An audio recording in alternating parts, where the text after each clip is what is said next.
Hello students.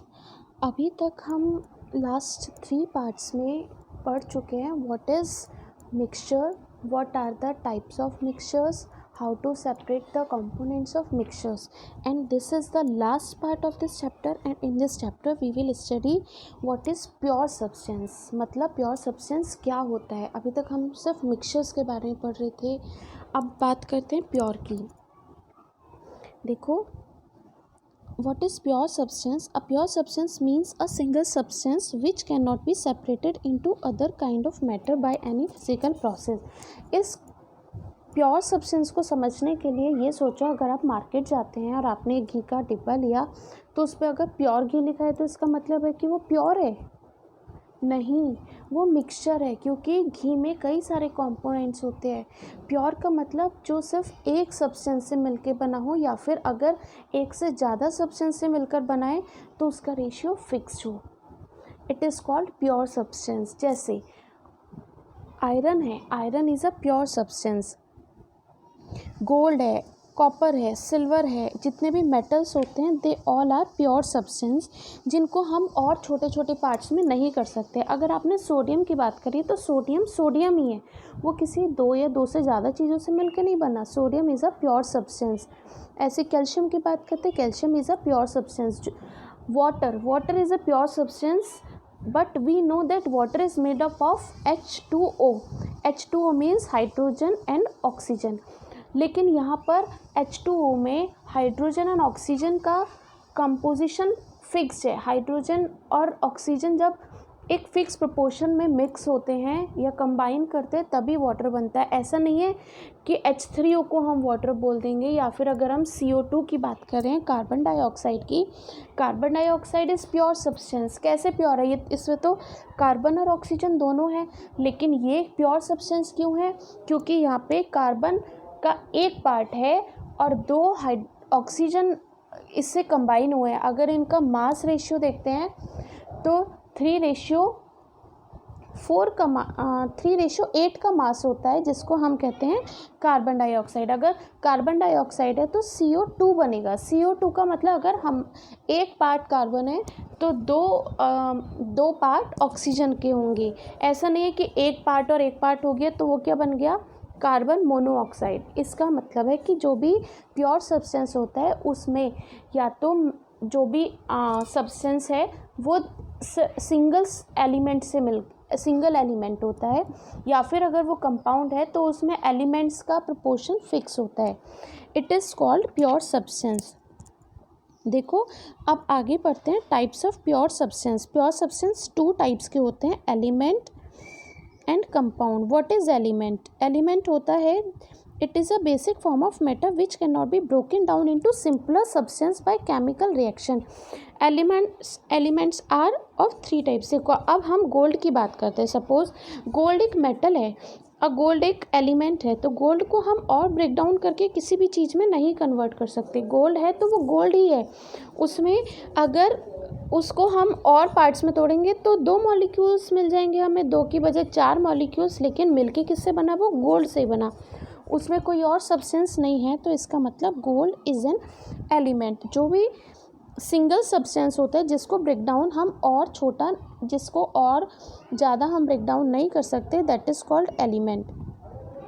अब elements 3 में divide करा एलिमेंट्स को, metal, non metal and metalloids. अब हम इन तीनों की प्रॉपर्टीज़ के बारे में पढ़ेंगे। सबसे पहले है मेटल। मेटल तो आपको पता है क्या होता है। Metals are solid at room temperature. जितने भी मेटल्स होते हैं जैसे आयरन है और कॉपर है, ब्रॉन्ज़ है, ये सब क्या है? मेटल है। जो भी ब्रॉन्ज़ नहीं बोलेंगे, ब्रॉन्ज़ गलत बोल दिया, आयरन, कॉपर, निकल, ये सब मेटल होते हैं जो कि प्योर फॉर्म में होते हैं। मेटल्स हार्ड होते हैं। देखो, जितने भी मेटल्स है हार्ड, सॉलिड होते हैं, हार्ड होते हैं, लस्ट्रस होते हैं। लस्ट्रस मतलब शाइनी। जहाँ भी मेटल होगा उस पर रोशनी पड़ेगी तो वो शाइन करता है, शाइनी होते हैं। सोनोरस होते हैं। What is mean by sonorous? Sonorous which produce sound. जिस सोनोरस जो साउंड प्रोड्यूस करता है। डक्टाइल होते हैं। डक्टाइल मतलब जिनको हम पतली पतली वायर्स में कन्वर्ट कर सकते हैं। हमने कॉपर के वायर देखे हैं, सिल्वर के वायर देखे हैं, गोल्ड के भी वायर्स होते हैं, आयरन के वायर्स होते हैं, तो ये सब क्या डक्टाइल हैं।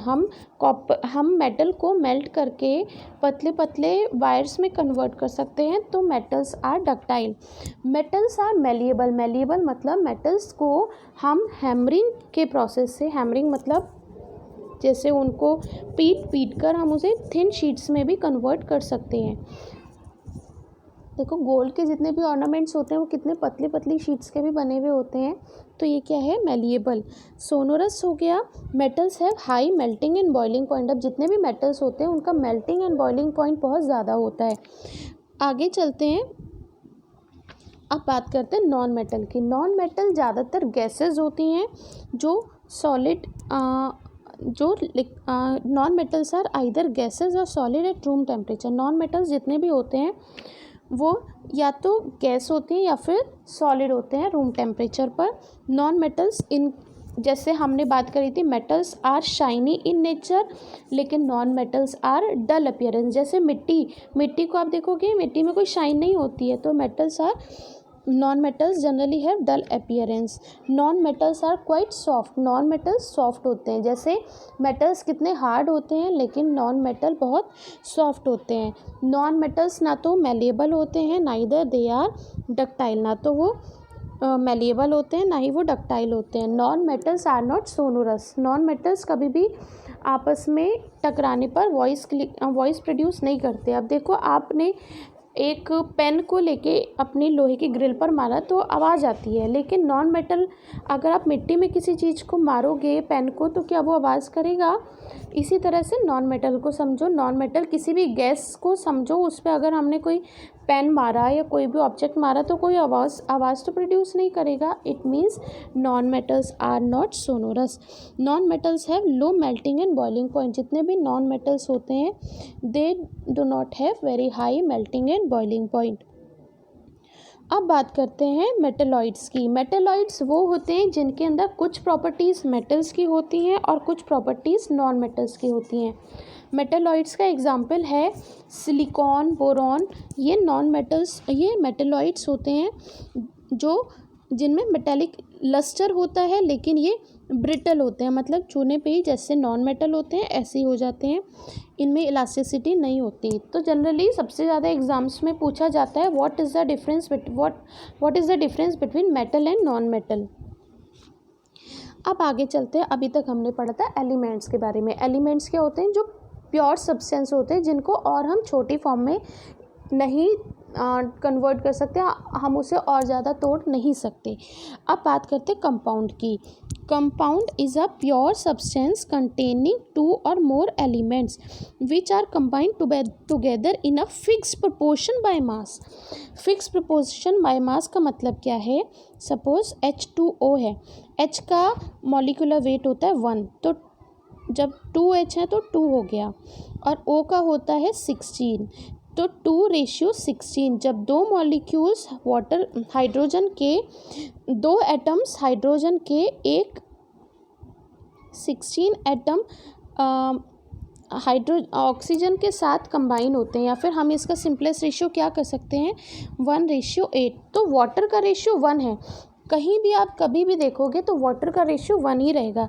इसी तरह से अगर हम CO2 की बात करते हैं, CO2, तो इसमें देखो कार्बन का एटॉमिक मास होता है 12 और ऑक्सीजन का होता है 16, बट 2 है तो ये आ गया 32, 16 2 जा 32। तो और इसको अगर सिंपलेस्ट कर लो तो 3:4 आ जाएगा, 3:8 आ गया। तो ये क्या है? फिक्स प्रोपोर्शन है। फिक्स प्रोपोर्शन जब भी अगर हम कहते हैं 3:8 है कार्बन एंड ऑक्सीजन का रेशियो, तो इसका मतलब है कि ये क्या है, ये एक कंपाउंड है जो बना है। कब बना वो? जब एक फिक्स प्रोपोर्शन की बात करी। अब आगे बात करते हैं कैरेक्टरिस्टिक ऑफ कंपाउंड। अगर और भी एग्जांपल्स लेने तो हम बात कर सकते हैं अमोनिया की। अगर एक एटम N का है और 3 एटम H के हैं तभी अमोनिया बनेगा। अगर NH2 है तो ये अमोनिया नहीं है, NH4 है तो भी अमोनिया नहीं है। हर कंपाउंड की अपनी एक फिक्स प्रोपोर्शन है, फिक्स कंपोजिशन है, उसी के अकॉर्डिंग वो जॉइन होगा बनेगा, तो इट इज़ कॉल्ड कंपाउंड। आगे है कैरेक्टरिस्टिक्स ऑफ कंपाउंड्स।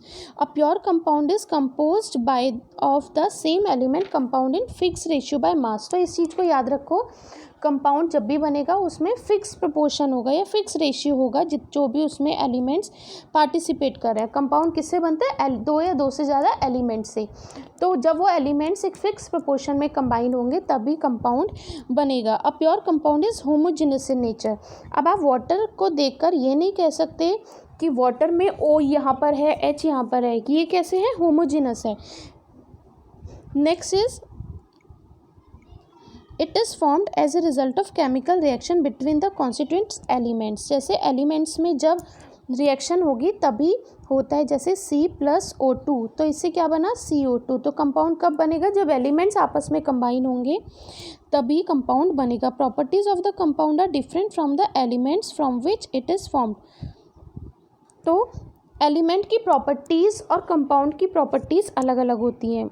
इसके लिए अगर मैं CO2 की बात करती हूँ तो CO2 की प्रॉपर्टीज़ अलग हैं, कार्बन की प्रॉपर्टीज़ अलग होती हैं, ऑक्सीजन की प्रॉपर्टीज़ अलग होती हैं। ऐसा नहीं है कि CO2 की प्रॉपर्टीज़ कार्बन और ऑक्सीजन से मिलती जुलती होंगी, नहीं, क्योंकि वो कंपाउंड बना है, एक नई चीज़ बनी है, तो उसकी प्रॉपर्टीज़ एलिमेंट्स से, जिन चीज़ों से वो, जिन एलिमेंट से वो मिलकर बना है कंपाउंड, उनसे बिल्कुल डिफरेंट होगी। Constituent of compound can not be separated mechanically. हम इजीली फिजिकल प्रोसेस से किसी भी कंपाउंड के कॉन्स्टिट्यूएंट्स को या एलिमेंट्स को सेपरेट आउट नहीं कर सकते, हमें इसके लिए केमिकल प्रोसेस ही यूज़ करना होता है।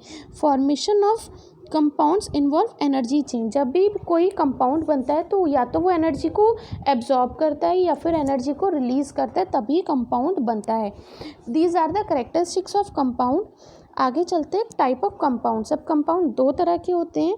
पहला होता है inorganic compound. It is obtain from non living sources such as rocks and minerals, जैसे कॉमन सॉल्ट है, कार्बन डाइऑक्साइड है, अमोनिया है। और दूसरा क्या है? ऑर्गेनिक, जो जिसमें कार्बन, हाइड्रोजन, ऑक्सीजन, इन तीन, कार्बन और हाइड्रोजन, मेन कार्बन और हाइड्रोजन का प्रेजेंस होता है। जैसे मीथेन है, मीथेन का फॉर्मूला क्या है? CH4। तो ये क्या? Organic compound. इथेन का C2H6, ये ऑर्गेनिक कंपाउंड हो गया। और अल्कोहल का C2H5OH, तो ये क्या है? यहाँ पर भी देखो C और H है, O भी जुड़ गया, तो ये क्या है? ये है एग्जाम्पल ऑर्गेनिक कंपाउंड के, जहाँ पर कार्बन एंड हाइड्रोजन का की प्रेजेंस होती है, या फिर जो लिविंग थिंग्स से लिविंग बींग्स में प्रेजेंट होते हैं या लिविंग बींग से हमें मिलते हैं। अब बात करते हैं शुगर की, तो शुगर का होता है C6H12O6। तो यहाँ भी कार्बन और हाइड्रोजन है, तो इसका मतलब है कि ये कैसे हैं? ये ऑर्गेनिक कंपाउंड्स हैं। उसके बाद है कंपाउंड्स और मिक्सचर में क्या डिफरेंस होता है। बहुत बार ये क्वेश्चन एग्जाम्स में पूछा जाता है। कंपाउंड्स जो हैं वो एलिमेंट्स से मिलकर बनते हैं और फिक्स प्रोपोर्शन में कंपाउंड्स का एडिशन, कंपाउंड्स बनने के लिए एलिमेंट्स एक फिक्स प्रोपोर्शन में ही ज्वाइन होते हैं। But mixtures are formed by simply mixing. हमने दो चीज़ों को नॉर्मल ऐसे मिला दिया तो ये क्या बन गया? मिक्सचर बन गया, और उसको मिक्स करने में कोई केमिकल रिएक्शन नहीं हुई, तो ये क्या है? मिक्सचर है। अगला देखो, the components of compounds are always present in a definite ratio by mass. ये बात हम पहले ही पढ़ चुके हैं कि इसमें मास, इनका जो फिक्स रेशियो में ये ज्वाइन होते हैं। उसके बाद है the components of mixture are may be present in any ratio. अब अगर आपने सॉल्ट को वाटर में मिला दिया, अब ये क्या बन गया? मिक्सचर बन गया। लेकिन हम कितना भी सॉल्ट कितने भी वाटर में मिला सकते हैं, इसका ऐसा कुछ नहीं है कि इतना ही सॉल्ट इतने वाटर में मिलना चाहिए। अगला है the properties of a compound are entirely different from constituent. हमने अभी पीछे पढ़ा था कि कंपाउंड की प्रॉपर्टीज़ एलिमेंट की प्रॉपर्टीज़, जिस चीज़ से वो मिलकर बना है उसकी प्रॉपर्टीज से बिल्कुल डिफरेंट होती है। But the properties of a mixture are same as those of its constituents. लेकिन मिक्सचर में ऐसा नहीं होता। अगला है compounds are always homogeneous in nature. Compounds हमेशा होमोजेनस होंगे। होमोजेनस मतलब अगर आप ऑक्सीजन की बात करें, वाटर की बात करें, कार्बन डाइऑक्साइड गैस की बात करें, तो आप कार्बन डाइऑक्साइड गैस में ये नहीं बोल सकते कि इस गैस में देखो ये कार्बन दिख रहा है या ये ऑक्सीजन है। ये होमोजेनसली मिक्स होते हैं। लेकिन मिक्सचर जो होता है वो homogeneous mixture mixtures are usually heterogeneous, except solution को छोड़ के सारे मिक्सचर्स हेट्रोजिनस होते हैं। Compounds formation is accompanied by absorption or evolution of light, heat or electrical energy. Compounds जो भी बनते हैं उसमें लाइट, हीट या इलेक्ट्रिकल एनर्जी की नीड होती है, या फिर वो बाहर निकालते हैं उसको। मतलब या तो कोई भी कंपाउंड जब बनता है तो उसमें हीट, लाइट या इलेक्ट्रिकल एनर्जी की नीड होती है, उसे वो एक्सोथर्मिक या एंडोथर्मिक भी बोलते हैं इसको, या तो वो ले सकते हैं या फिर वो इसको बाहर निकालते हैं। अगला है हीट, लाइट और chemical energy may not be evolve or absorb during the formation of mixture. Mixture के बनने में ऐसा कुछ नहीं होता। कंपाउंड्स का मेल्टिंग एंड बॉइलिंग पॉइंट बिल्कुल फिक्स होता है। ये चीज़ बहुत इंपॉर्टेंट है। जितने भी कंपाउंड्स होंगे उनका मेल्टिंग, बॉइलिंग या उनकी फिजिकल प्रॉपर्टीज़ फिक्स होती हैं, लेकिन मिक्सचर के साथ ऐसा नहीं होता, वो शार्प फिक्स नहीं होते। मतलब अगर वाटर 100 डिग्री सी पर बॉयल होता है तो वो 100 डिग्री सी जब तक टेम्परेचर नहीं होगा तब तक वो बॉयल होना स्टार्ट नहीं होगा। The constituent of a compound can not be separated by physical और मैकेनिकल मीन्स। मतलब फिजिकली इवापोरेशन या हमने जितनी भी सेपरेशन ऑफ मिक्सचर की टेक्निक्स पढ़ी हैं सब फिजिकल टेक्निक्स ही, हम इससे किसी भी कंपाउंड को सेपरेट आउट नहीं कर सकते। दूसरा है the component of a mixture can be easily separated by physical method. तो हम फिजिकल मेथड से मिक्सचर को सेपरेट आउट कर सकते हैं। इस चैप्टर में एक चीज़ और है जो मैंने जिसकी इमेज नहीं डाली है, वो है फिजिकल और केमिकल चेंज। फिजिकल चेंज क्या होता है? जो चेंज जिसमें जिस भी चीज़ में चेंज हो रहा है उसकी प्रॉपर्टीज़ में कोई भी केमिकल चेंज ना हो। सपोज़ आपके पास पेपर है, आपने पेपर को कट कर दिया, तो पेपर जो कट करा है उसकी बस शेप ही तो चेंज हुई है, पेपर तो वही है। अब आपके पास आटा रखा हुआ है, आपने आटे को की छोटी छोटी बॉल्स बना ली। जो डो होता है जिससे हम चपाती बनाते हैं उसका आटा आपने छोटी छोटी बॉल्स बना ली, तो वो क्या है? Physical change. आपने उसकी बॉल्स ही तो बनाई है, लेकिन जब आपने उस बॉल्स को बेल लिया, ये भी फिजिकल चेंज है, हमने उसकी शेप चेंज करी है। लेकिन बेल कर जब हमने चपाती बना ली तो अब ये क्या हो गया? केमिकल चेंज हो गया। केमिकल चेंज क्या है? केमिकल चेंज वो चेंज है जिसको हम वापस, हमें जो रिवर्ट नहीं हो सकता। अगर हमने दूध से दही बनाया, मिल्क टू कर्ड की फॉर्मेशन हुई मिल्क से, तो अब मिल्क को हम वापस कर्ड से नहीं ले सकते। क्यों? क्योंकि यहाँ पे केमिकल चेंज हो चुका है। तो इसका मतलब क्या है? केमिकल चेंज वो होता है जिसमें किसी भी कंपाउंड की प्रॉपर्टीज़ टोटल चेंज हो जाए और हम चाहकर भी उसको पुरानी वाली फॉर्म में नहीं ले सकते। These are called as chemical change. और फिजिकल चेंज जिसमें हम किसी भी चीज़ की फिजिकल प्रॉपर्टीज़ में जो चेंज हो जाए और हम चाहते हैं तो उसको हम पहले जैसी फॉर्म में ला सकते हैं, या फिर उसके सिर्फ फिजिकल प्रॉपर्टीज़ ही चेंज होती हैं। जैसे हमने वाटर लिया, वाटर को बॉईल किया तो क्या बन गया? स्टीम बन गई। वाटर को फ्रीज़ कर दिया, आइस बन गया। लेकिन वाटर की प्रॉपर्टीज़ तो वही रही, सिर्फ हमने उसकी फॉर्म्स में चेंज किया, तो it is a physical change. लेकिन अगर हमने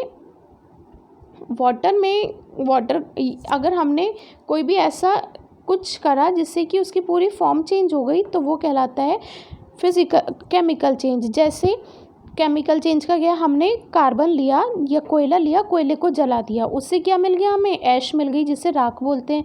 तो अब ये जो ऐश है इससे हम वापस कोयला तो नहीं ले सकते। It means it is a chemical change. हमने वुड को बर्न कर दिया, chemical change. Cutting of paper physical change है, cutting of clothes physical change है।